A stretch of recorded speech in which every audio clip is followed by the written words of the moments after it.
បាទជំរាបសួរបងប្អូនទាំងគ្នាដោយសារថ្ងៃនេះខ្ញុំងើបពីព្រលឹមម៉ោងប្រហែលជា4កន្លះបងប្អូនម៉ោង4កន្លះព្រឹកអញ្ចឹងខ្ញុំងើបរត់ណាបងប្អូនថ្ងៃជើងថ្ងៃនេះអញ្ចឹងមុននឹងរត់ខ្ញុំធ្វើការកម្ដៅសាច់ដុំជើងសាច់ដុំដៃខ្លួនទាំងអស់គ្នានឹងឲ្យសរសៃសូននឹងវាយឺតណាបងប្អូនឲ្យវាយឺតស្រួលនៅពេលដែលយើងចាប់ដើមធ្វើវិញ្ញាសារបស់យើងនេះខ្ញុំកម្ដៅសាច់ដុំបាន10នាទីហើយខ្ញុំចាប់ដើមចូលវិញ្ញាសាជើងរបស់ខ្ញុំណាបងប្អូនដោយសារតែថ្ងៃនេះខ្ញុំថ្ងៃជើងអញ្ចឹងដំបូងខ្ញុំចាប់ដើមដើរបងប្អូនដើរជាមួយផ្ទះរបស់ខ្ញុំហ្នឹងគឺខ្ញុំដើរដំបូងគឺ10ជុំសិនបងប្អូនគឺដើរ10ជុំ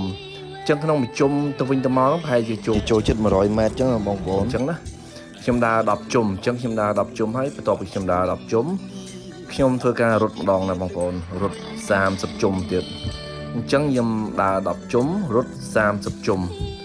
បន្ទាប់ពីខ្ញុំបានរត់30ជុំខ្ញុំសម្រាកមិនមែនខ្ញុំសម្រាប់ឈប់ទេបងប្អូនគឺខ្ញុំសម្រាប់ដើរមកវិញគឺខ្ញុំសម្រាប់ដើរ10ជុំមកវិញអញ្ចឹងបន្ទាប់ខ្ញុំសម្រាប់ដើរ10ជុំហើយខ្ញុំចាប់ដើមរត់ម្ដងទៀតណាបងប្អូនគឺរត់ម្ដងទៀតវិញគឺរត់30ជុំម្ដងទៀតអញ្ចឹងខ្ញុំដើរ10ជុំខ្ញុំរត់30ជុំដើរ10ជុំរត់30ជុំបើសរុបជា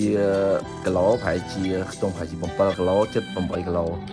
ថ្ងៃខ្លះទៅអាច80ជុំនោះគឺបាន8គីឡូជាងអញ្ចឹងទៅថ្ងៃខ្លះ80ជុំនោះបានជិត8គីឡូតាមខ្ញុំរត់បកចិត្តបកឆ្ងាយអញ្ចឹងណាបងប្អូនអញ្ចឹងកីឡាដើម្បីសុខភាពណាអរគុណបងប្អូនដែលបានតាមដានទស្សនាវីដេអូនេះកុំភ្លេចហាត់ប្រាណដើម្បីសុខភាពរបស់យើងអរគុណជម្រាបលាបាយបាយ